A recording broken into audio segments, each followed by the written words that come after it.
On December 27, 1892, Livingstone and Biddle College, now known as Johnson C. Smith University, played in Salisbury, North Carolina, with Biddle winning 5-0. Over time, HBCU football has evolved. HBCU football's popularity continues to rise. Millions attend games each year and millions more watch on television. The HBCU bands provide some of the top entertainment in the country. Over that time, some of the best players to ever play in the National Football League played at HBCUs. Every Monday through Friday on the HBCU Football Daily Podcast, national radio and television host Donal Ware takes a look at what's happening in HBCU football and talks with coaches, players, administrators, and media about the season. Make sure you join the conversation on social media now. Here's your host, Donal Ware. This is the HBCU Football Daily Podcast for today, Friday, August the 18th.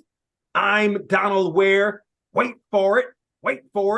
It's Friday. We're going into the last weekend before the start of the HBCU football season, meaning we're 8 days away from the start of the HBCU football season. I hope you guys have been enjoying these HBCU Football Daily Podcasts. Got him right here in his second season as the head football coach at Southern. Joining us today here on the HBCU Football Daily Podcast is Eric Dooley, the Jaguars defending Southern SWAC Western Division champs, going to open the season on Saturday, August 2nd on the road at Alabama State as Coach Dooley joins us here on the HBCU Football Daily Podcast. What's going on, Coach Dooley?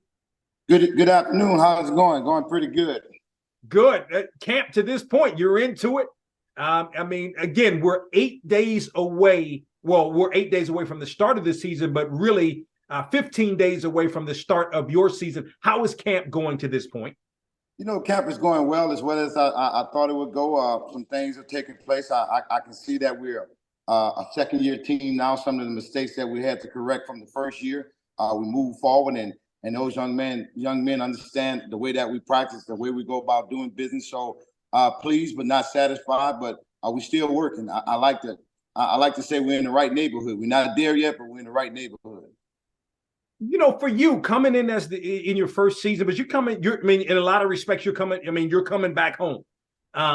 Second season as the head coach there at Southern, a 7-5 season. It all came down to basically the last game of the season for you to get into the SWAC championship game, and you did it.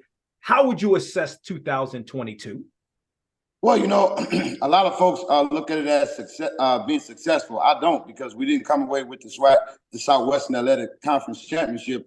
Neither did we come away with the Celebration Bowl Championship. No one knows who finished second. There's some good things that the players done. So what we did last year as a coaching staff evidently wasn't good enough. So we can't do the same thing we did last year and expect different results. So we're trying to correct those mistakes that we have. I like to say we want to scratch where it itch at. So that's some of the things that we did the offseason. I think we went out and got more depth. And so now we pause to try to make a run at this thing. That said, and you mentioned the team is kind of coming around in terms of fall practice and so forth. You've got, I think I counted 5 quarterbacks on the roster. You've got to go out and replace a guy like a Bashawn McCray, who was a very integral part of your offense, your leading passer, obviously, and then your leading rusher. Who's that guy that can sort of is maybe in the lead, if you will, to replace a guy like a McCray? Well, right now, Harold Blood is our leader right now. He's been doing a lot of great things for us. And it started off in the spring. The young man came and attacked it, understood what was there, understood what needed to be done. He made sure that he worked on everything, not just the physical side of it, but the mental side of it. So the young man is playing phenomenal right now in camp. Still some things we got to correct with him, but I like what he's doing and the way that he's carrying not just the offense, but the team. But then when you take a look at Noah Biden, he's coming in as well. So those guys are competing. They're not taking no for an answer, and it's exciting to me because I love competition. No doubt. So if you were starting today, Blood would be your guy. If you were, Blood would be the starter. If we played today or tomorrow, Blood would be the starting quarterback. Okay, and just you spoke to it, but a little bit more. Passing, running, all the intangibles that he brings to the position. Right now, what I like most of all, he's bringing that leadership. He understands what it takes, on and off the field. That's something that you like to pride yourself on. You got a young man that just finished his undergrad degree, waiting to get accepted into law school. He understands about the academic side of it, but then he understands about the athletic side of it because he got those guys together all summer long, and he's still doing the same thing. So some of the things, the attributes that he's bringing to that position, which is expected from a quarterback, I like where he's at right now. But I don't want to take nothing away from the guys that's behind him because they're working too. So it's all a work in progress. But Blood right now, he's doing a great job, and he's our leader right now. Speak a little bit to the running back position, and you got some depth there. Yeah, I do like our running back room. We got some guys that we feel can play. So we got the depth, and that's always an issue when you talk about a FCS school, the depth that you can have. And I think we were fortunate enough to go out and get depth. But that running back room is very, very talented. We feel that any one of those guys can be the starter. And, we try to let those guys know starting is only one play. It's how you're going to finish. And then the wide receiver room, can you speak to who's kind of emerging, or the receivers that are emerging from that room? Yeah, we got some guys in there. We brought in some competition as well. We didn't lose any receivers, but we're able to sign 3 guys. I thought 3 transferred that's going to bring a lot of speed to that room, which I always love to have speed. But, you got a guy like a Jalen Howard just transferred in that's very, very familiar with the offense because he played for me at another school as well. You got a Kobe Washington. But then you bring the likes of August Peak coming back, Cassius Allen coming back. When you talk about a Chandler Whitfield, just go on and on, naming some of the guys that are coming back. So we're very, very excited about that wide receiver room. That, of course, the voice of the head football coach, of course, at Southern. And Coach joins us here. Eric Dooley joins us here on the program. That defense, your defense was number 2 overall, but you're number 1 against the run, tops in a lot of different categories last year. Can you speak to that defense? But I'd like for you to speak specifically to Givens, Carter, and Brown. These guys can play. You talk about Carter in the secondary, and you talk about Givens and Brown are some guys up front that really can rush the quarterback for you. Yeah, we had some holes to fill in that defense. We lost some key guys, but our assistant coaches went out, and I thought we filled the void. We got those guys to replace some guys that we lost.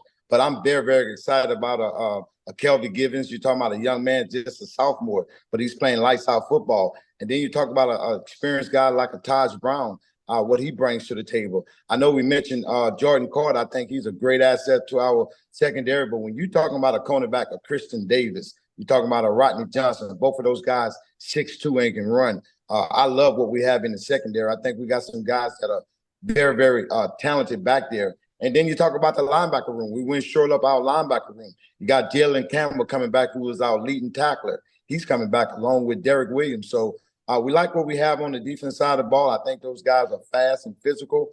But most of all, we just got to be better than we were last year.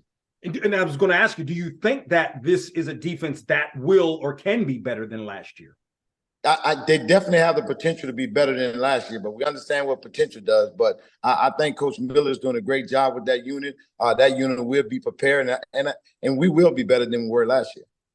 Eric Dooley, the head football coach at Southern, joins us here on the program. And then it's got to feel great to have a guy like a Joshua Griffin, your place kicker, comes in as a preseason first-team All-SWAC. Yeah, that is very, very a blessing for me to have those guys that are specialists. When we talk about the kicker, we talk about the punter, and we talk about the long snapper. All 3 of those guys are tagged on an all-conference team. That's a luxury to have right there because, those 3 guys there can win a lot of football games for you, a lot of close football games for you as well. So it's an honor and pleasure to have a guy as a Joshua Griffin who can kick. I think he can kick it beyond 50 if he had to.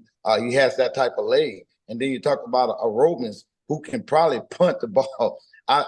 This young man can really punt the football, but he did a great job. He got his undergrad degree, so he's doing some great things. And then we brought in a long snapper. We understand that a lot of people don't think that is of value, but I think that's very, much a valuable player for us, but he was tagged with the second team all conference. So we like the department that we have. I think to win this game, you got to be able to win in all three phases. Any major changes in terms of your staff? Yes, I did. I did lose my quarterbacks coach. He's the offensive coordinator at another place, but I brought in satellite Willie Totten, which was a luxury to have. Totten is I'm happy that he's here with us, doing a great job with those young men. And then we lost our receiver coach, who's also an offensive coordinator at JUCO. We brought in Quentin Burrell, who worked with me at Grambling, who is the great-great-grandson grandson of the legendary Eddie Robinson. So that was some huge shoes we had to fill right there. And then on the defense side, we brought in a guy who was a legend in his own right here at Southern University, Chris Scott, to coach our defensive end, because our defensive end coach left and had an opportunity at the University of UT San Antonio. So we was able to fill the void, and I think those guys came right in and hit the ground running. You know, what's interesting to me, you played for the legendary Eddie Robinson. You coached under the legendary Pete Richardson right there at Southern. What did you take from each of those two legendary coaches? You know, the one thing I can say that I've been blessed, because that just don't happen. But when you talk about Eddie Robinson, you're talking about creating a family type atmosphere. You're talking about creating a brotherhood. You're talking about creating so many different things that you don't think that you would take with you, but all the different things that I find myself doing is some of the things that I saw him do. Then when you talk about a Pete Richardson, the one thing that would stand out, discipline. It's going to be a disciplined football team, but it's no different in Eddie Robinson. So I got it from both of them. You're going to be a disciplined football player if you're going to play for either one of those coaches. And it starts with taking care of your business in the classroom, and then the rest will take care of itself on the football field. We tell our players, you're going to be a former football player longer than you're going to be a football player. Well said. A couple more thoughts with Eric Dooley, the head football coach at Southern. It's interesting. Did you get a lot of, I find that interesting, this Grambling and Southern rivalry. It's a beautiful rivalry, right? But then, you played at Grambling, you coached for so many years and had a lot of success under Pete Richardson, as I mentioned, but then you become the head coach at Southern, but you're a Grambling grad. So how did that, did you catch some grief from that? No, it's all in the family. When you talk about a Grambling and a Southern, you're going to have family members where you may have a husband that went to Grambling and a wife that went to Southern. So it's going to be a mix right there. But you know what? I thought I know I had some great teammates. They pull for me. Of course, not when we play that game in November. They're not going to pull, because they definitely G-men. So, but it's been good. That lets you know the relationships that you have built with a lot of guys, and a lot of those guys there have helped me, because those guys were extremely great athletes. So they helped me within trying to play football. They helped me after playing football, and they helped me in my coaching career. And I still stay in touch with a lot of guys that I went to school with. So that's what Eddie Robinson taught us. We're a big family. Last thought, and we appreciate the time. How important is it for your team to get off to a good start? 3 of your first 5 games are at home and against, and it may not be all SWAC games, but they're all against all SWAC opponents. So how important is it for you to get off to that fast start? Again, 3 of the first 5 at home. I think it's extremely important to get off to a good start, because this conference is so competitive. You can't afford to be one game behind.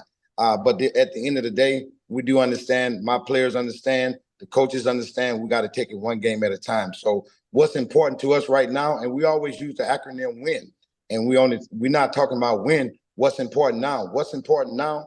Just to go 1-0. Eric Dooley, again, in his second season as the head football coach at Southern, as he joins us here on the program. Again, the Jaguars open the season Saturday, September 2nd, on the road against Alabama State. Coach Dooley, always appreciate the time. Good luck to you and the Jaguars this season. Thank you, and it's always an honor to sit down and talk with you. Look forward to it. We hope you enjoyed this episode of the HBCU Football Daily Podcast. You can also listen to the podcast at boxtorow.com, iHeartMedia, or wherever you get your podcasts. Don't forget to get your HBCU football fix on Box to Row with Donal Ware each weekend on the radio station near you, and on SiriusXM on HBCU, Channel 142, and on ESPNU Radio on SiriusXM, Channel 84. Follow us on Twitter and Instagram at Box to Row for the latest in HBCU football, and don't forget to tell a friend.